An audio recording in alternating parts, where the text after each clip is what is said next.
Tonight, Matthew Redmore goes round the street of Albert Park as fast as possible. I drive two sporty hot hatchbacks, and we finally find out which of these two cars is actually the fastest in the world.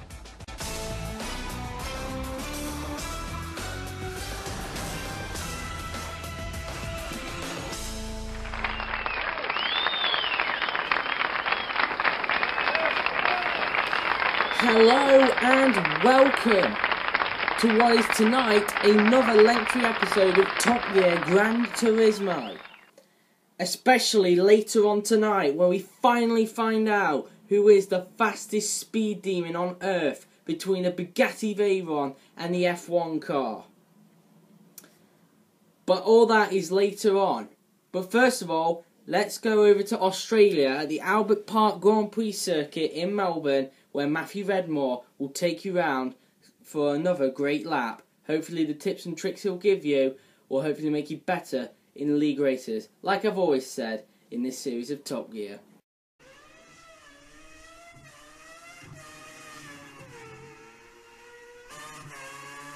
Here we are then. We're in the lap of Australia. It's a brilliant track for me, best track for me. We're in the Vettel's car. Coming into the first corner, hit gear 3, not gear 4. The game is wrong there. Use much as the curves on those corners as much as possible so you can get a good run out of turn 2. Then into turn 3.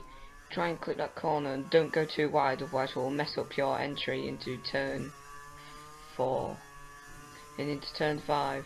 Use as much of that curve as possible. Under Pirelli sign sector 1. Really good time. You can cut a bit of that corner there into turn 7, and I've lost track of the corners again. So, and this is an awesome corner to master. Hit gear 1 and shift into gear 2 to stop the wheel spinning out that corner. And don't use all your curves. Leave 1/4 of your curves so you can save it for the straight, main straight. Coming in there, just try and enter that properly. It's messing up the first corner will mess up your lap completely and cut your engine off in this game. In the corner properly there, use as much as the curve as possible here. You can do it flat out here, but I just didn't feel like the car is enough. Hit that curve there, make sure there's 2 wheels still on the track, otherwise it will mess up your lap. But anyway, I hope you enjoyed it. This was a lap around Australia. Probably waiting for this bit of the video is the setup. So the aerodynamics is front wing is 5 and the rear wing is 1. So the braking is 53 rear, high pressure and large brakes. For the balance you want 10 front anti-roll bar and 4 rear anti-roll bar. Springs, front and rear is 2 and height. Front stiffness is 6, rear is 7. And I'll leave you to look at the gears. And the alignment is the usual, as you can see on your screens right there. So I hope you enjoyed this video.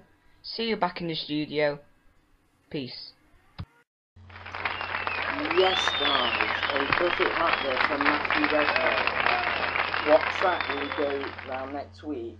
You'll have to find out. Right now though, it's now time to do news, and we begin with news about Bugbear's next car game. And news just came in that they're now putting in a figure of 8 track in, plus 80s American Zendens. That is now out now. I actually seen some footage of it and it does look crazy, but it does look really good indeed. I think right now though they should consider thinking of a name for the game now, as if a lot of you don't know this, but that is not the actual name of the game. They should really start thinking about a name for the game now, because it's been months now, and it should be time that they should make a name for the game. And I can tell you now, it will be coming out on PC, Xbox One, and PS4. That game when it gets announced. Next up about Sessa Corsa, the simulator. Now they've just launched a version 0.6.5 patch, which contains new engine damage and, of course, McLaren 12C GT3. So any of you who play a set of course like Alex Armageddon, it's out now. So yeah, Next up, coming really soon in fact, BeamNG.drive is very close to the full release as it enters the Steam greenlight phase. So look out for that, people who are on Steam. I'm not personally, but I hope to be on Steam very, very soon.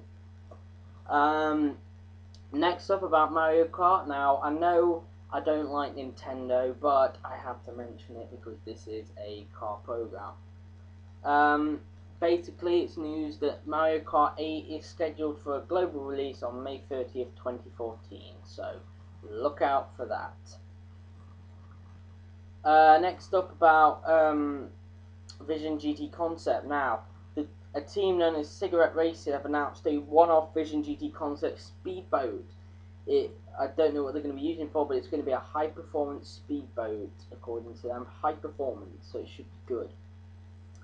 Next up, two things about R Factor 2. Now, they have showcased a new track, which is the Indianapolis Motor Speedway, in the latest R Factor 2 previews, shown by ISI, the producers of R Factor 2, or which means Image Space Incorporated. Moving on to the next R Factor 2 news, and they have just launched the revamped Silverstone circuit on the version 1.14 update, and the new Silverstone includes a new surface and new layout, and plus that it also includes the international section as well, so that's pretty good to hear. So moving on from that, now on to iRacing. Now they have just unveiled a new track which is going into iRacing, and that is the Circuit of Americas, which is in Austin, Texas. So any of you guys that play iRacing, watch out, because that is coming, I believe, in the summer or spring. I don't know which one. It's either spring or summer that's going to come. Next up, on to Auto Club Revolution, and they have just announced the championship-winning Bentley Speed 8 from Le Mans. Yes, so that is coming very, very, very, very, very, very soon, which is coming on, actually, it's coming out in 3 days, February 19th. So look out for that, people who play Auto Club Revolution. Okay, now, have any of you noticed a new trailer's come out for a new game? No? Well, here it is. It is called World of Speed. Now, this is basically a game which is combining... It's basically a game that combines Drive Club, Need for Speed, and another game, and it just looks fantastic. I've got to admit, it looks absolutely fantastic. It's got Brands Hatch, Monte Carlo, and I believe it has also got Bathurst, which is pretty good. But there's only one problem with it. It's only going out on PC, which is a bit annoying. It's not going out on console, but oh well. I can wait till Drive Club. And is there any more news? Yes, there's one more. Actually, before I get onto that news, I really can't wait for MXGP, which is being made by Milestone. I really can't wait for that game. Basically, I think it's got like the same physics engine as what MotoGP 13 has, but hopefully it's as good as that. And finally, more about iRacing. iRacers are being offered by Peak a chance to drive a real stock car. I think there's a competition going on at the moment where you can drive a real stock car. So if you're racing iRacing and you've heard about this competition, then going into it, you will hopefully drive a real stock car. Don't know where, but anyway, that is the end of the news. Now moving on. Now, as said on the Real Talk here, hot hatchbacks are absolutely brilliant. They are more fun to drive than supercars, and that's an end of that. Well, recently on the track, I've been testing out two. They might be 3 years old, but still, they are really good fun and good enough for a car review. And I've been out there to find out how good they really are. Here is the first hot hatchback. It is the current Mini Cooper S, and from the look of it, it doesn't look any different to any of the other Minis, but that's the traditional Mini way. It's supposed to look the same as it has been with the British Mini, but is it different underneath? First, let's test out what we always do on this show. Speed. Ready? Here we go. Now, it should be pretty slower than a sports car or supercar because it's a hatchback, so it shouldn't really be that quick. But is it quick enough to be a hatchback? That's the question. Well, on our street, it could do 96 miles per hour, which is not bad. But I tell you what, in the corners, it is absolutely brilliant. The handling is so much fun, like a hot hatchback should. It's so much fun. The suspension is also brilliant as well. And in some corners as well, where supercars have to go slow, it can just glide around it. Unbelievable. I absolutely love this car, even though it's German. This company used to be British, and I have to say, what a machine it is. However, this car does have a rival, which is this. The Renault Sport Clio RS, which in my opinion is one of Renault's best hot hatches they've ever made. And I'm not saying that just because we're looking at it, it generally is brilliant, and I'll explain why. Here it's its speed, and away it goes.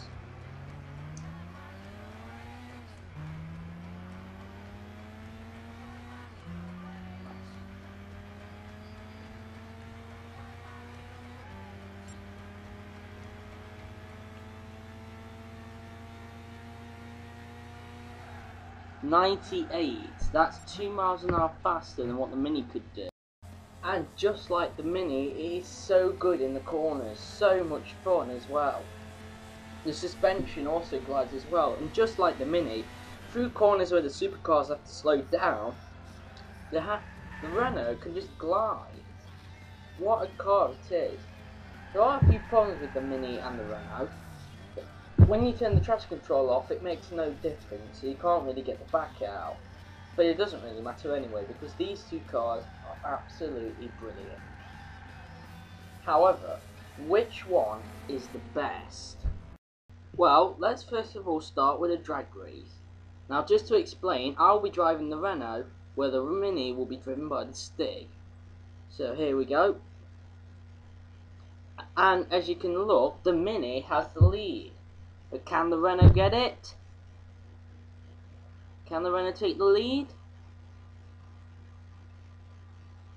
No. The Mini won that. Well, let's see if the Renault can keep up in the corners with the Mini. And the Stig is yet again driving the Mini, whereas I'm driving the Renault. So let's see. I'm going to look on the outside. Come on, come on. I think I might have got him. No, the Stig being a little bit dirty he is. The Stig doing some dirty antics. On the right hand of the Mini sliding a little bit. Where's the Renault keeping it under control? Come on, Renault. Let's overtake the Mini. Renault going slightly wide. Now the Mini's going slightly wide as well. Surely the Renault can catch him a little bit, but he still hasn't overtaken him. Now down the straight. Come on, Renault. It's important. Come on, Renault. Pass it that turn one. No. I need to slow down. Come on, Renault. Come on. You can get it. Down at turn 3. Taking a wider line. Can I get it back onto the inside? No, the Stig defends it. Come on. Come on. I'm right to the inside. Come on, surely. Here I come. Down the outside, surely. I've got him. I've got him, surely. He's still shoving me though. And we've both gone off. We've both gone off. I come out of it first and I take him, surely. Have I taken him? No. The Mini's still ahead. The Mini is still ahead. Oh my goodness me. Come on. Come on, come on, come on. Come on. Yes, I'm ahead. I think that's that. I think that's that.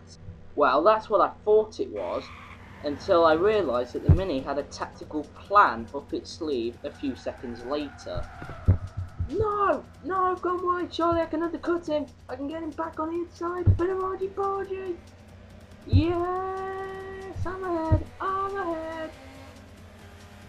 But he's still all over me. Come on, Willows. Come on. Come on. He's gone wide. Yes! That's that, surely. He's gone wide. Whoa. Where did he come from? No! No! I keep forgetting that Mini's got rally pedigree underneath it. I keep forgetting. Come on, Renault, get him back. He made a mistake there. He's just done some understeer. I can see from the tyre smoke. Come on. Come on, Renault, come on. Don't let France surrender to the Germans again. Come on. Come on. He's so smooth. Look how much I'm pushing now to try and get him. Come on, Renault. Come on. Down turn 3. Come on. This is important now. Come on. Come on. Come on. Come on. Do this little right-hander. Come on. Come on. Come on, I'm closing. Come on. Come on. He's gone wide. He's gone wide. He's gone wide. Yes, that's that. So there you are then, a simple answer there.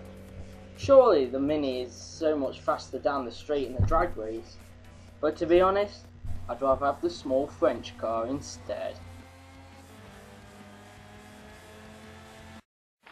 Yes guys, the Renault Clio RS, or Renault Sport Clio RS I should say, is better than the Mini Cooper S.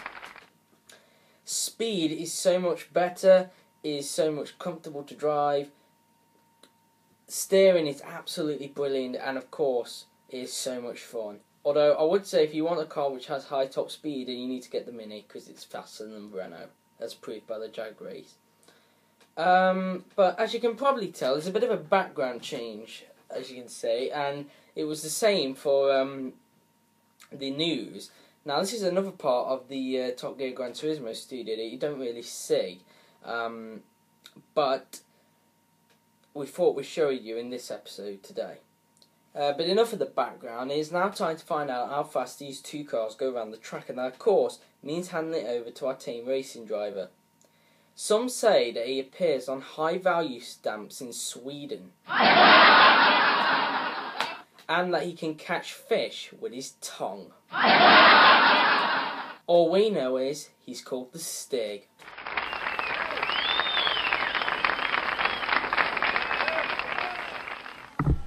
And he's off now, starting off with the Clio.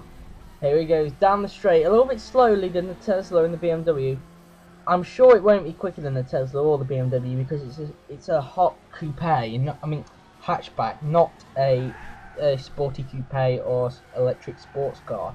Now around that hairpin, he goes wide, as you just seen there. Coming down a little right-hander, is it good enough? Down the straight, the Stig trying everything he can to get it up to top speed. Now down, braking very hard for this left-hander. The Stig likes to go a little wide there so you can flip the car in. And that's a good tactic there from the Stig. He touched the apex there through this corner.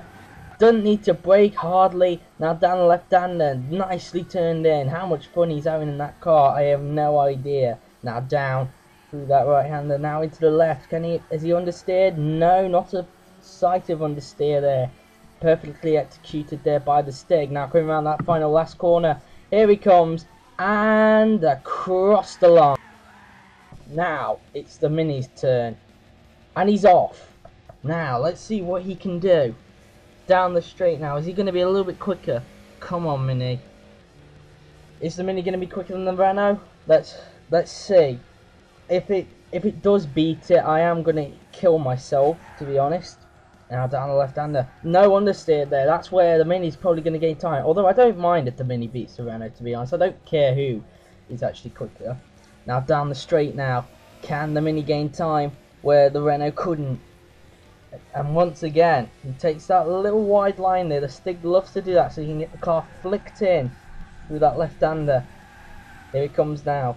Now down towards the right-hander, touching the apex. Not a hardly lift on those brakes. Down left-hander, hitting the apex. And oh, he's kicked the dirt. He's kicked the dirt. He's gone off a little bit there. That's going to cost him time for sure. But hopefully not enough to beat the Renault. Down the last corner, no understeer there. Might be a tiny bit, but that's usual in a hatchback. Now down that fast corner, and they cross the line. Wow, what a good comparison there between the Mini and the Renault. Hopefully there'll be more comparisons soon in this series. Anyway, let's see what time the pair of them did. Now, I shouldn't expect them to be faster than the BMW or the Tesla, just because they're sporty coupe, so they might be that at the bottom of the board. But let's see. So, let's start off with the Mini Cooper.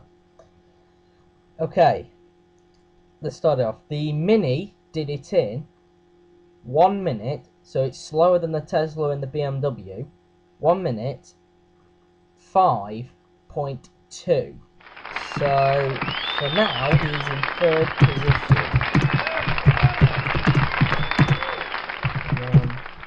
1:05.2. So it goes there, guys. Okay. Now, let's move on to the Renault. Did it beat the Mini? That's the question. Well, it did it in 1 minute. So again, slower than the BMW and the Tesla. 1 minute. 4 dead. So it is quicker than the Mini by 1.2 seconds. Unbelievable.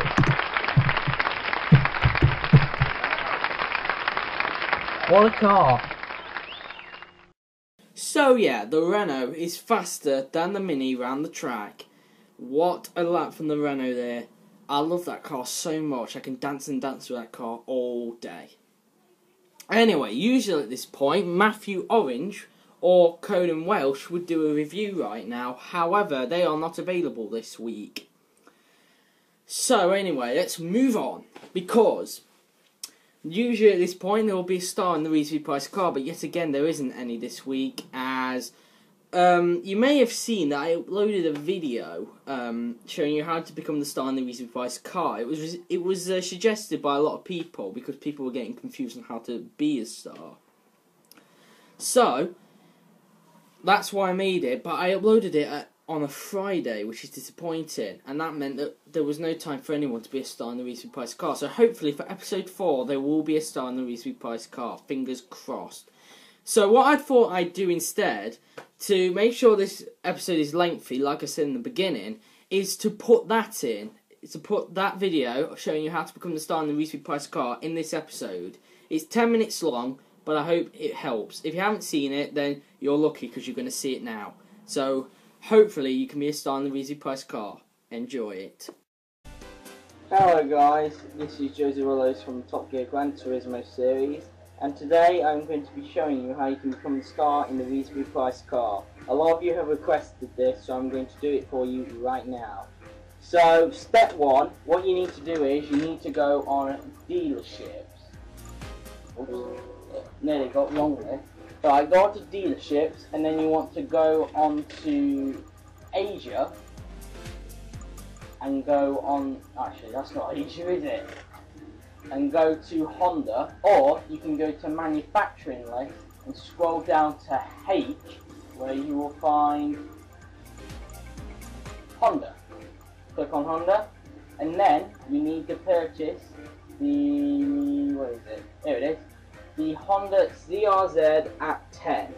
That's the car you need to purchase, and you want it in the colour that it's in right now, premium white pearl, to make sure there's no colour difference to the car from previous episodes. And it only costs 24,980 credits, so if you haven't got that, earn up for it. But I'm guessing you should have that much. Then you press purchase, press yes.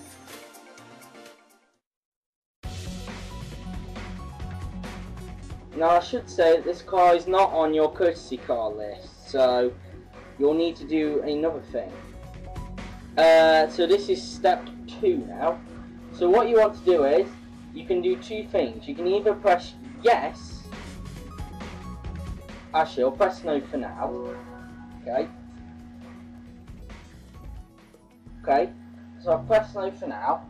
So this is step 2. This is one way of how you can do it. You can then go on to single player. Actually, no, I need to do this first of all. Sorry about this, guys. This is only one take I'm doing. I'm not doing this again. I'm just having a bit of a rush.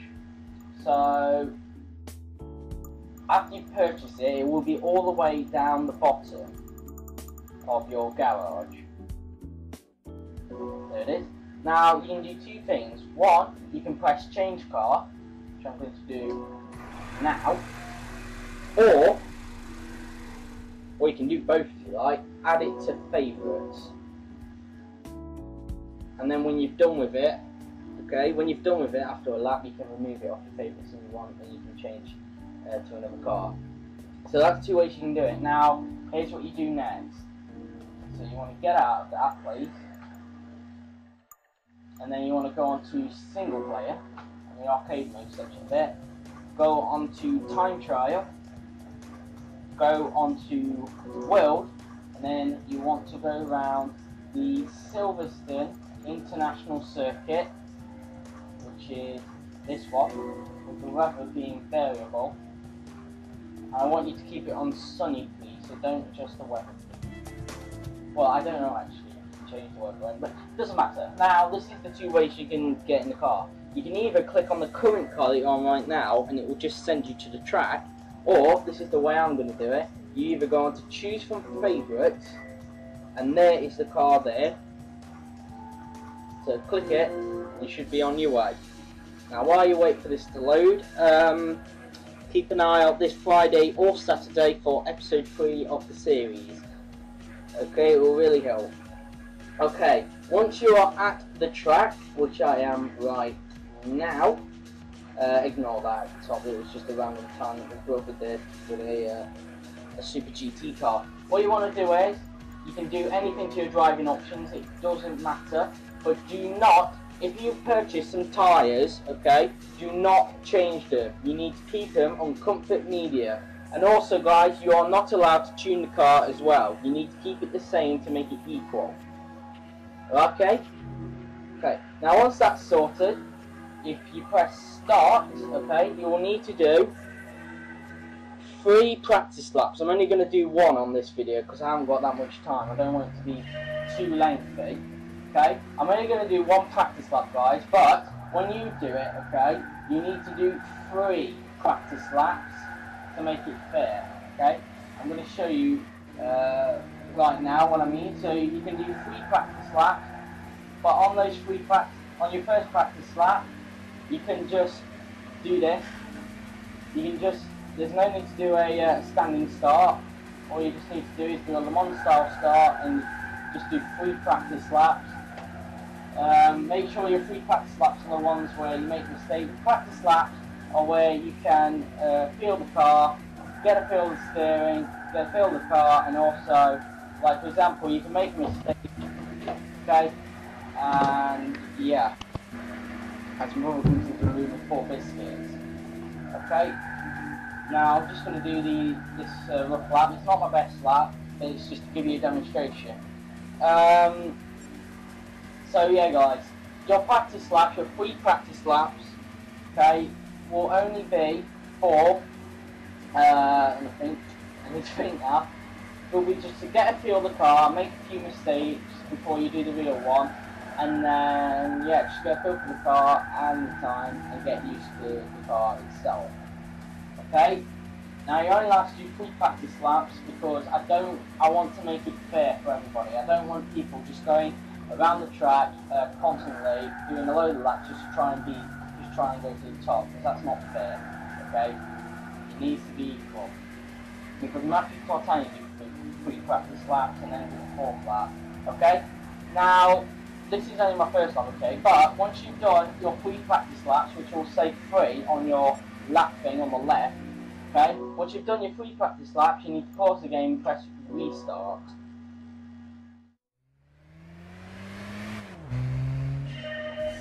Oops, sorry, I was just keeping an eye on my ghetto. Okay, then when it's restarted, okay guys, you need to go around these corners. But you do not go straight on and do a lap. Because, like on Wheeltopia, you need to stop before the start finish line, which is over here. Which is over there, Lord. Okay? Just before the start finish line, and then you can rev, or if you don't want to, then that's fine, but I prefer to rev anyway. Here we go. And once you've done that, you go. Okay? Forget about your ghost car because that's not relevant. Okay? Now, after you start the lap, then you do your lap then, basically, but you don't need to record just yet. However, this is one thing as well. The only time you can restart your 4th lap is if your time gets invalidated. Okay? If your time does not get invalidated, then you cannot restart, okay? So, excuses like I ran wide on the track, but my time did not get invalidated, or I did some oversteer and I want to go and improve that, that is not an excuse. The only time you can restart your 4th lap is if your time gets invalidated, okay? So, let me just continue this lap for you and then we will see. And then we will go to the next instruction. So, anyway guys, keep a lookout for this week for episode 3. It should be an episode not to forget. As I made a mistake there, but that doesn't matter. So I'm in a bit of a rush. Okay? Then after you have finished your lap time,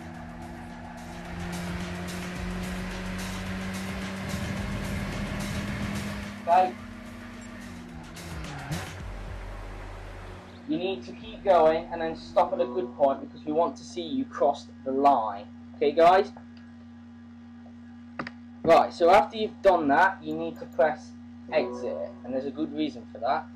Now, what you want to do is get your recording equipment out, so your capture card or either a good camera. And what you want to do then is press this button here, which is replay.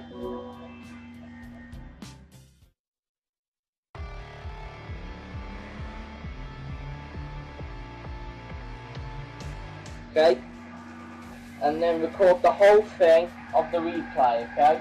Because it doesn't matter if you record this bit because I will edit it out. So what you want to do is record your whole lap, and including the bit where you start, okay? Including the bit where you just stop before the start finish line, which is here. Okay, then record the whole lap, and I'm just going to fast forward it a bit. Here we go. Then after you finish, you need to cross the line, show yourself crossing the line, and then stop the recording. Then you need to record again, because then you'll need to show your lap time, so that then I know what lap time you did. Okay guys? Okay, so I hope that helps you do be a star in a reasonably priced car. So thank you very much for watching, and hope you be a star. See you later. So yeah guys, I hope that 10-minute clip that I just shown will help you become a star in the reasonably priced car. Hopefully for episode 4 we can get one. Now usually this will be the end of the show and I would end on the bombshell. However, there is just one more thing. Earlier in the show you saw me compare 2 hot hatchbacks, the Renault Clio RS and the Mini Cooper S.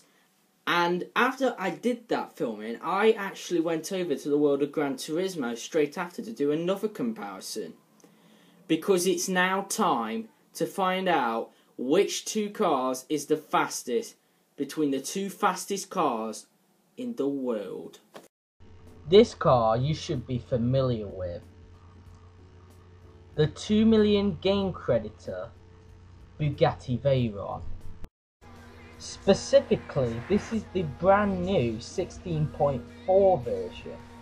But despite it being new, this is still claimed to be the fastest production car in the world, faster than a racing car. But it does have a rival, which is this, the Formula Gran Turismo. Whereas a lot of you petrol heads will have a look at that car and say, that is not a Formula 1 car, like you said earlier in the show. However, don't think it isn't, because underneath, it is actually based on a F1 2004 car. So technically, the specs and the style is a Formula 1 car. So how did this rivalry first happen? Well, it happened actually on the real Top Gear, where James May and Jeremy Clarkson said that the Bugatti Veyron is faster than any car in the world, including a Formula 1 car. A lot of people were saying, no, it isn't faster than a Formula 1 car, where's the proof? Well, that's what we're here to find out. Well, to get an answer, we've actually come here to where we came in episode 1 to test out the Red Bull X 2014's top speed, the Special Stage Route X, where it has got a very long straight where the finish line will be down at the 7-meter board just at the bottom of the hill. This should be interesting. To make things more interesting, I shall be driving the Veyron, whereas the Formula Gran Turismo will be driven by, no, not the Stig.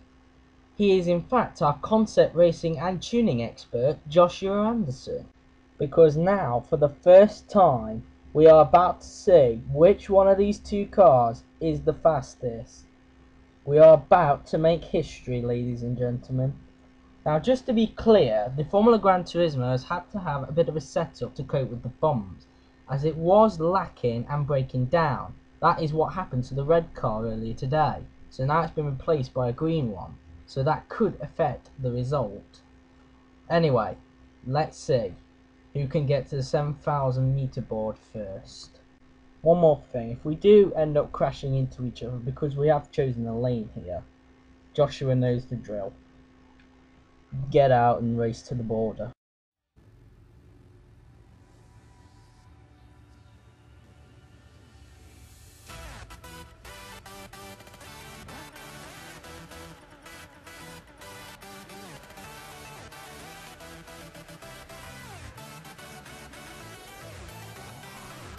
Three, two, one, go! And we're off. Here we go. What? What? How is that happening? How is that happening? The reason why it was going so quickly is because the car has been fitted with a V12, not the V10 from 2004, specifically designed for the FGT. Come on, Bugatti! Come on! Come on! You need to catch up to that Formula 1 car! Come on! Come on! Why is the speed not climbing fast enough? 222! Come on! Don't get defeated by a Formula 1 car! Come on! That Formula 1 car's trying to prove a point! I don't want to get defeated by a road car! Come on, Bugatti! Come on! Come on! Come on! Down the hill, come on! Come on! 252, 253! Oh my god! The FGT's won it! The FGT has won it! Oh my god, down the hill! It's reached its limit of 257, it does more than that! I was not expecting that! And there you have it! As I struggle to brake, there you have it! Top Gear BBC, you're wrong! Wow, what a drag race, guys. From that to the 7,000 metre board. It actually turns out that the fastest car at the pit is the Formula 1 car. That means to say that Top Gear BBC are wrong. Unbelievable, guys. I was not expecting it at all. Especially with that V12 in the back of the Formula 1 car. Unbelievable. And on that bombshell, it is time to end. Thank you very much for watching. See you next week. Good night.